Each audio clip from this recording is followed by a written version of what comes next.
From the heartland of America and the gateway to the West, good morning, good evening, wherever you may be across the nation, around the world. I'm George Norrie. This is Coast to Coast AM. Later tonight, the sleeping prophet, Edgar Cayce. Here's what's happening.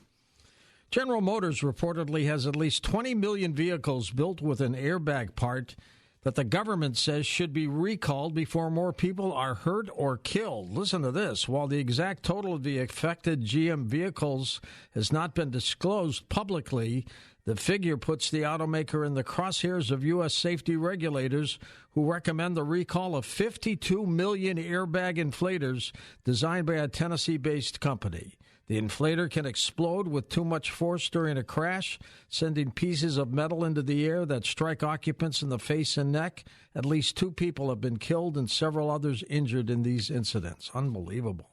At least 51 people have been killed in a Russian strike that hit a grocery store near a city in the Ukraine. The death toll may rise as the rubble is being cleared up.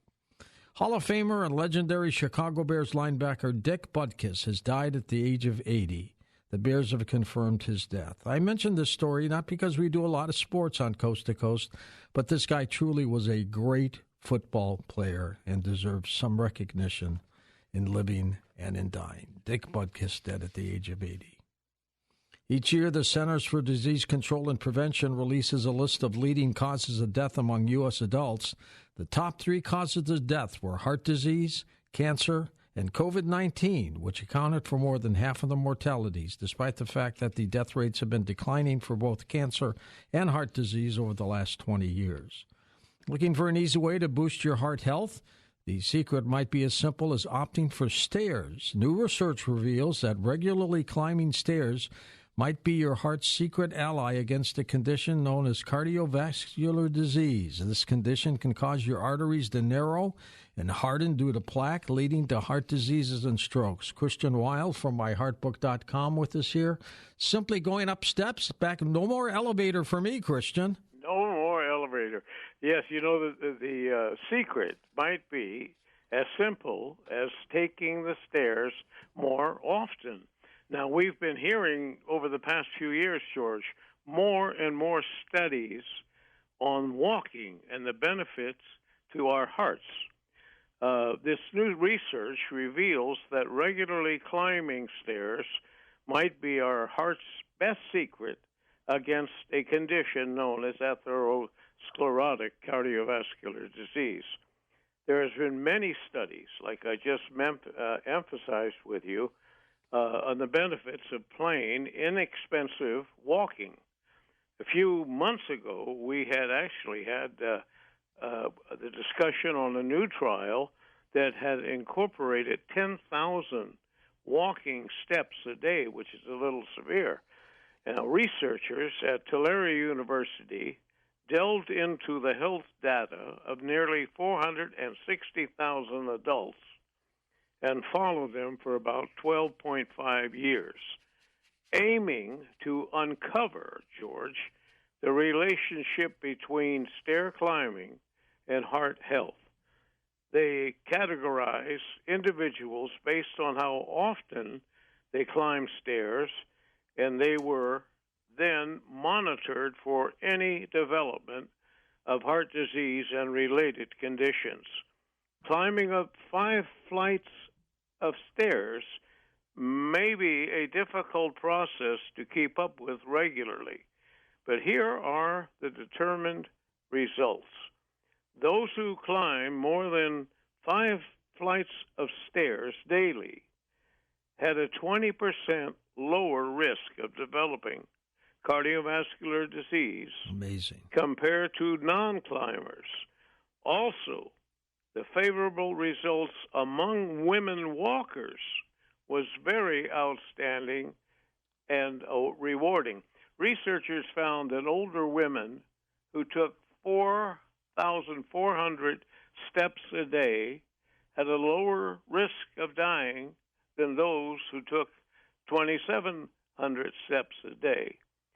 Death rates declined with the more steps taken each day until about, I guess they said 7,500 steps a day when the benefit leveled off. Now, researchers at Tulane University delved into health data of nearly 460,000 adults and found that the benefits of walking, and as inexpensive, of course, as it is so beneficial.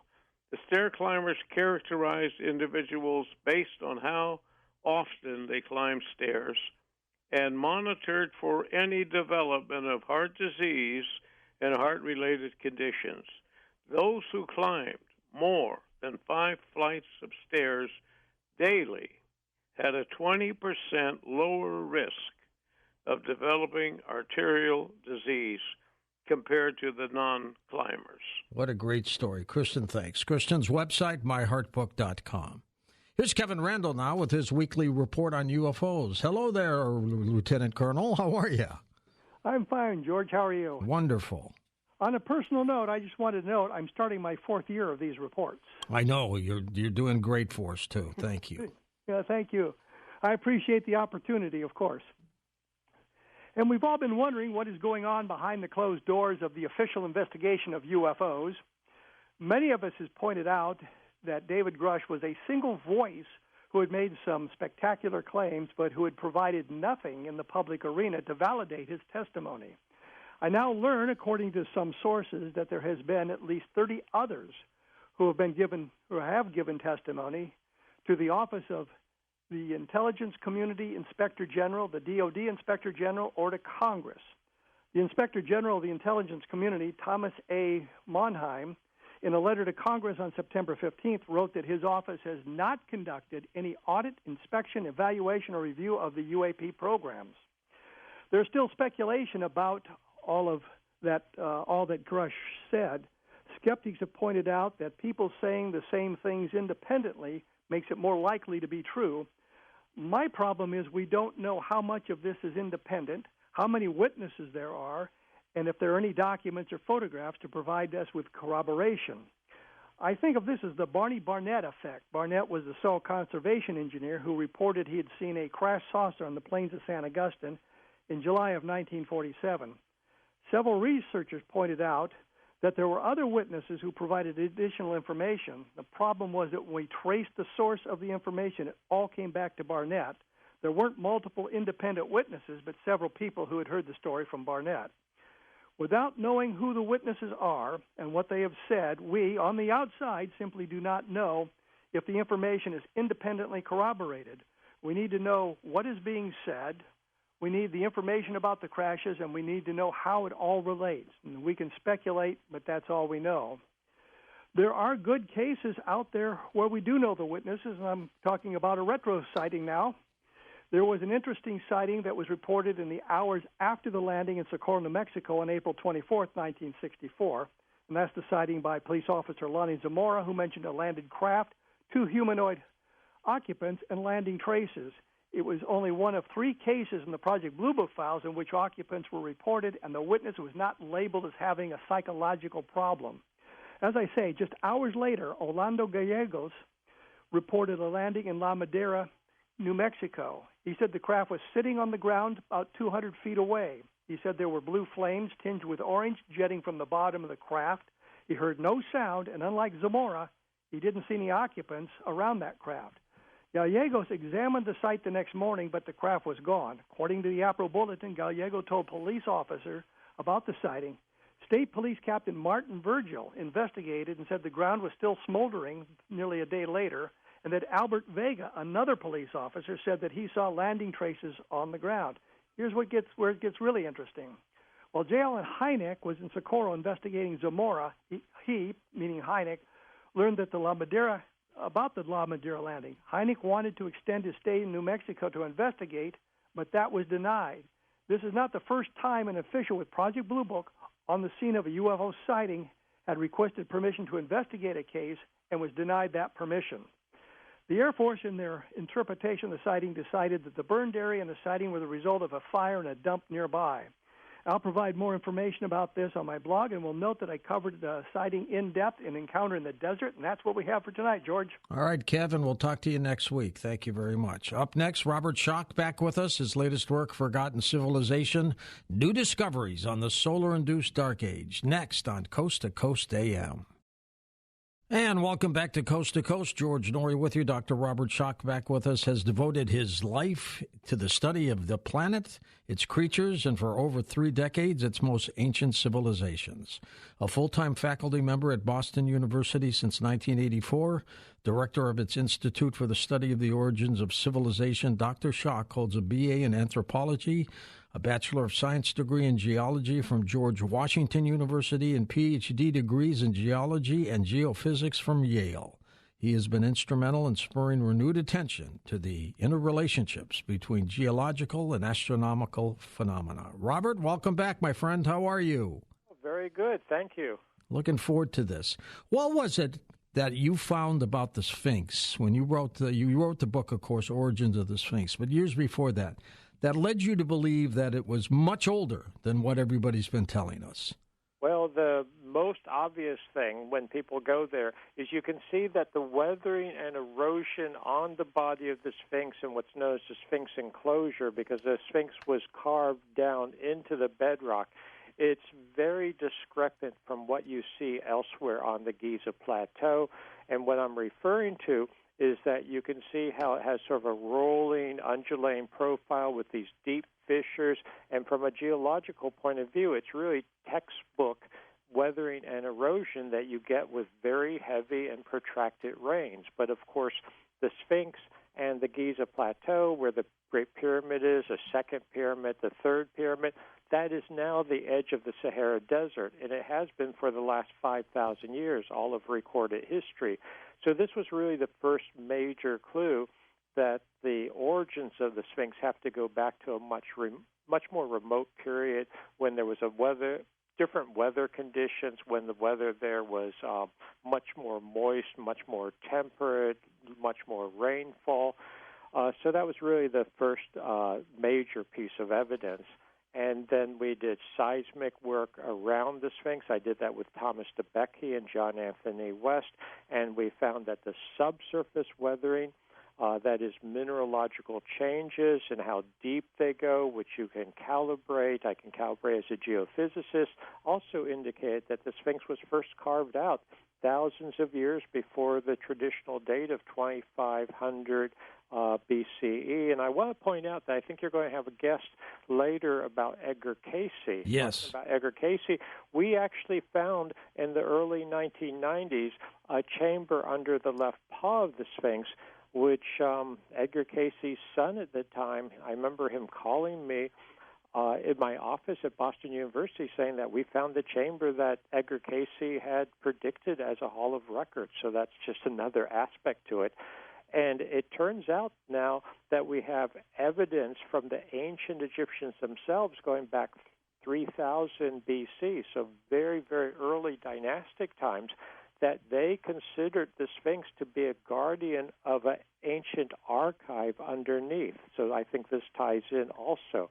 So we've got the physical evidence of weathering and erosion. We've got the subsurface evidence that we found geophysically for an older age for the origins. We've got the ancient Egyptians in dynastic times themselves talking about how this statue is much older and was originally a lioness, a female lion, not a sphinx. The head was recarved into a human head in dynastic times. And we've got this chamber underneath, which is probably an ancient archive, which to this day has not been explored. Amazing. What was the general reaction to your analysis when it came out? Well, there was two different versions of the reaction, should we say. When I presented this with John Anthony West, we first presented, because I'm a geologist, so we presented it to the Geological Society of America annual meeting, and the first major presentation was 1991. And my fellow geologists said, basically this is great, and they agreed with me. Some of them actually said, well, you're even downplaying it. More or less, you're not pushing it as old as the evidence might indicate, because that at that time, I was saying it was maybe 5 to 7,000 BC, which was a very conservative date. I now am in agreement that the origins go back to the end of the last ice age, about 10,000 BC. So the geologists were really supportive for the vast majority of them. But then the Egyptologists and the historians... Zahi Hawass, right? Say again? Good old Zahi Hawass. Good old Zahi Hawass. He said that's all nonsense. It can't be. They told me how, hundreds of Egyptologists have studied this for thousands of years or something like that. I mean, these incredible exaggerations. It turns out when you actually look at who studied the Sphinx, it's only a handful of people, including myself, in any detail. But they were just livid because it turns it on its head as far as how far back civilization goes. And they also challenged me at the time. I'm putting a lot into a short comments here. Yeah. They challenged me at the time to, where's there any other evidence of civilization going back to the period you're talking about? Back 12,000 years ago. It's only supposed to go back 6,000 years at the most. And at that point, I had no other evidence. You have to start somewhere with some evidence.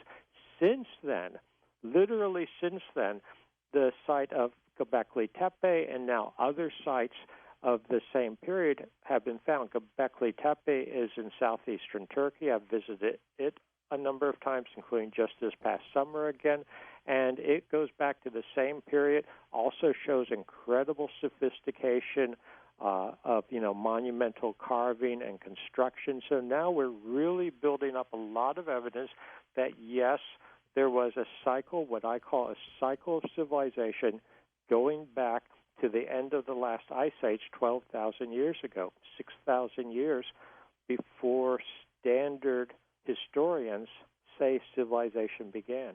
How did those ancients, Robert, have that kind of know-how to get these things done? How did they have that? Well, what I think we have, we can't, there's a lot we still don't know. But what I am putting together is that there must have been a period leading up to what really is sort of a height of civilization just before the end of the last ice age. So, it probably developed over thousands of years, what they were doing. So when we look at something like Göbekli Tepe or the origins of the Sphinx, we're not looking at something that just appeared out of nowhere suddenly. The problem is we don't have a lot of evidence as to what led up to it at this point. Now, we are finding more evidence for that as we begin to look for it, and part of the problem that I see, and I'm speaking now as a geologist and as an academic, is that when you don't look for the evidence, when you don't believe it can exist, which is what my academic colleagues have assumed for so long, you don't find it, you don't see it. So if you're not aware that there might even be something to look for, you miss it, even sometimes when it seems to be, in hindsight, in plain sight. When you had that aha moment that you realized the Sphinx was much older than everybody was saying, what was it like? What was the feeling like for you? Yeah, that's interesting. This really occurred to me in 1990 when I first saw that, and I was very hesitant at the time because I knew this was going to go against the grain of my academic colleagues, that type of thing. John Anthony West, the late John Anthony West, who first invited me to Egypt to look into this, he was actually very frustrated with me because I didn't want to come out publicly until I had a lot of really good, hard data, which we now have. How do I want to say it? It was astounding to me personally, but I had difficulty with it in the sense of wanting to talk about it initially until I really made a strong case, because I did have some inkling that I would be attacked by my academic colleagues, because in academia, just like in other fields, I suppose, people are very wedded to their own beliefs, to what they built their career on, and I realized that this could be very upsetting. I'll put it that way on a personal level, much less sort of rewriting the origins of what we know about civilization, the beginning of civilization, and the cycles, what I call the cycles of civilization. So I was a bit hesitant on the one hand, but very excited on the other hand. But I did want to get all the evidence together. And even when we started talking about in the early 1990s, I felt that we had good, strong evidence. But as I speak to you literally today, I feel that we have even more evidence. Every day I feel more confident in terms of the evidence and as new things develop. Thank you, Robert. Hold on for a second. We're at a break. We're kind of come back and talk more. Plus, we'll talk about Forgotten Civilization, a story you wrote in 2021. And welcome back to Coast. George Norrie with Dr. Robert Schoch. Robert, back in 2021, you published a book called Forgotten Civilization with the subtitle being New Discoveries on the Solar-Induced Dark Age. Explain what that means. Well, what that is referring to is my concept, which now I think we're developing, or really have a lot of evidence for. I've been developing this actually since 2012, because the first edition came out in 2012. This is a new edition with a new subtitle mentioning the solar-induced dark age. And what it's referring to is the concept, which we have lots of evidence for now, that there was an ancient cycle of civilization. So ancient civilization, full-fledged civilization, and when I say full-fledged civilization, we can recognize it by its monumental stone sculptures and architecture like the Great Sphinx, the origins of the Great Sphinx, the original statue, like the huge megalithic pillars at Göbekli Tepe. We can recognize it by that. We can also recognize it by what I consider evidence of early writing going back 12,000 years. So there's this cycle of civilization that occurs before the end of the last ice age. It is essentially snuffed out, brought down by the Earth catastrophes that occurred at 9700 BCE. That's the end of the last ice age. Geologically, we have good evidence for this in sediment cores, ice cores, and lots of other data. And this early cycle of civilization was snuffed out, and we have a dark age, effectively, from about 9700 BCE to about 4000 to 3000. Let's just, for round numbers, say 3700 BCE. So that's a 6,000-year dark age. But what brought about that dark age? What brought about the end of the ice age? It was the sun. I have put together reams of data now, lots of evidence that it was a major solar outburst that brought about the end of the last ice age. So it's a little ironic, some people would say, but it was a solar-induced dark age. We think of the sun as bringing light, and it, is really, we would not survive without the sun. Right. But the sun can also undergo these major outbursts where it causes massive destruction on the surface of the planet, causes major climatic changes, causes extreme levels of radiation for short periods of time, when what's known as electrical plasma comes down from the sun, hits the Earth. So it was a very tumultuous time at 9700 BCE when this occurred, ended the ice age, ended the early civilization of that time, and we went into this solar-induced dark age for a good 6,000 years. Are these outbursts cyclical, Robert, in your opinion? In my opinion, the evidence we're putting together now is that they are cyclical. In fact, they probably occur on a periodicity of about 12 to 13,000 years. And I hate to be the bearer of that type of news, but we're talking the last time was about just under 12,000 years ago. Oh, boy. Yeah, I know. And there is, but unfortunately, this is the hard science.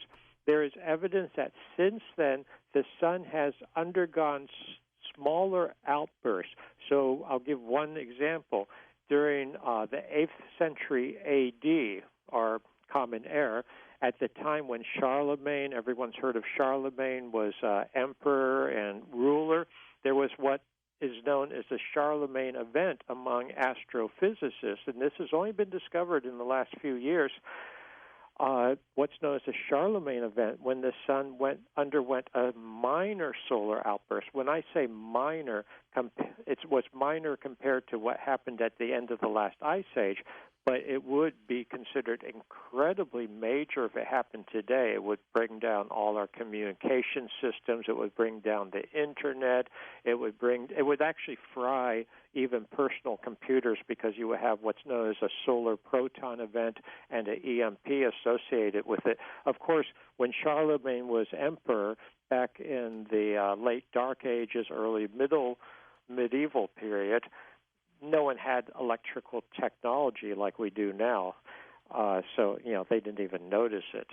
Robert, tell us about these lightning strikes that you found some major evidence of. Yeah, we have now found major evidence on the Giza Plateau. Katie, my wife, and I were just back in Egypt this past summer, and I had already documented that there is what's known as vitrified rock that was formed when you have, we're calling it major lightning strikes, but it's not atmospheric lightning in the normal sense.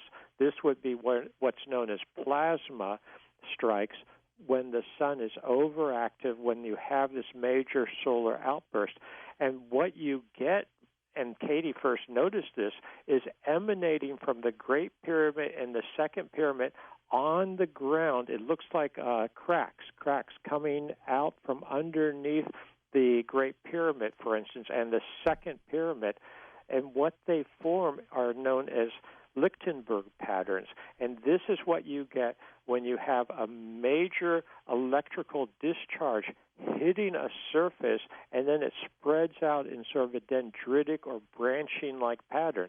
And it sure looks to me now like the Great Pyramid and the Second Pyramid were positioned right over the central points of these Lichtenberg patterns, which is where a major lightning strike, or we should really call it plasma discharge from an overactive sun, hit.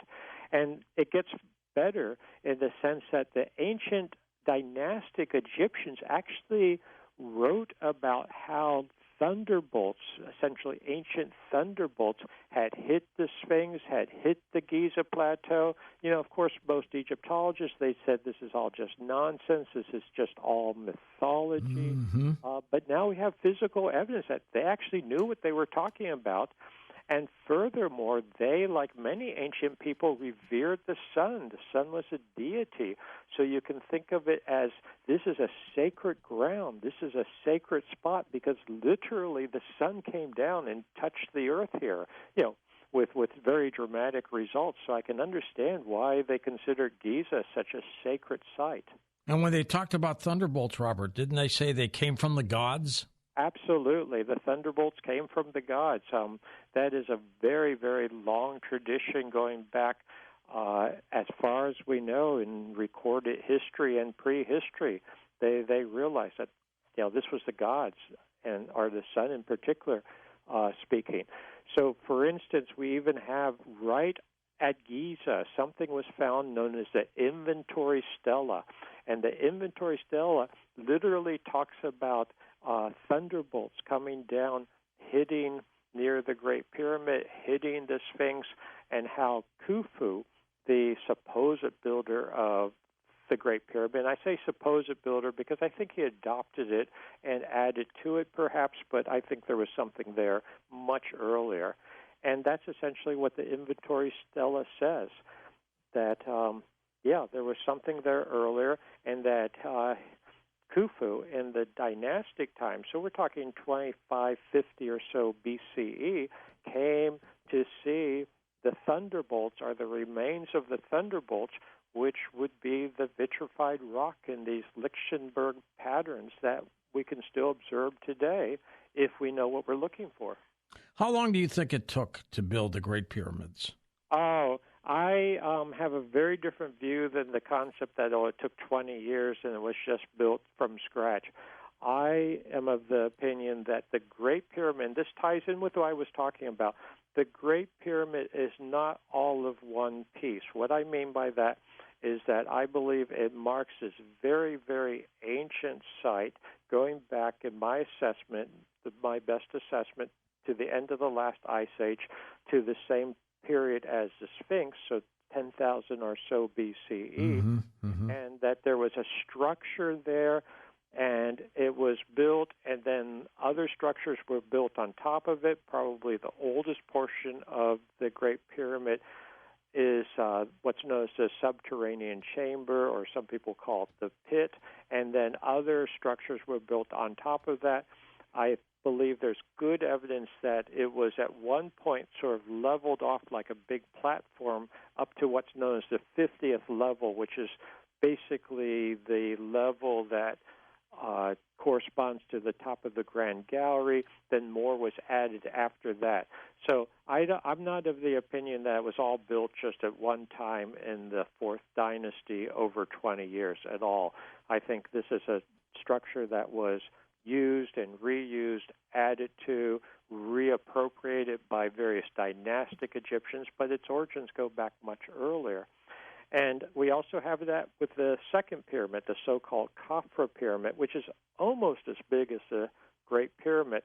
And something that a lot of people don't notice until it's pointed out to them is that the Khafra pyramid, the second pyramid, not only does it have these Lichtenberg patterns emanating from it, but there's a ring of red granite around the base of it. So it literally has a ring of red granite around the base, and this is very significant because I believe what the dynastic Egyptians were doing was pointing out that they had restored a much earlier structure, that they were readopting, reappropriating, just like they did with the Great Pyramid, an earlier structure. So I'm convinced we have a lot more history, a lot deeper history on the Giza Plateau than just 4,500 years. Robert, do you ever take the extraterrestrial approach that they may have gotten some help from outside? Personally, I don't. I don't put that down. I don't snub people about that type of thing. I don't. I don't take that approach personally because I don't see absolute definitive evidence for that. But if there were, I would love it. I think it would be incredible. But I just, I'm trained as an academic. I'm trained as a geologist.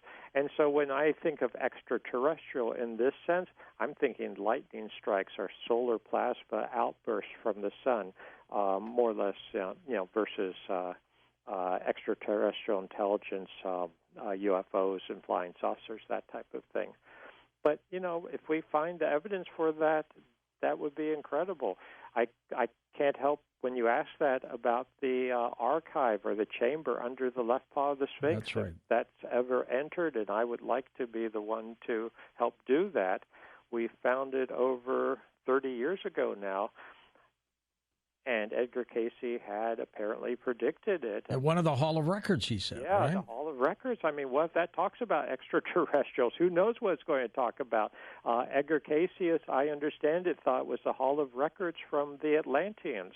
And it's interesting to bring up Atlantis, because you make me think of it now. Atlantis was supposed to have fallen according to Plato, and of course Plato got this story from Solon, who had visited Egypt and been told it by Egyptian priests. So we go back to Egypt again, and Atlantis was supposedly, according to Plato, collapsed suddenly about 9600 BCE, according to Plato's chronology.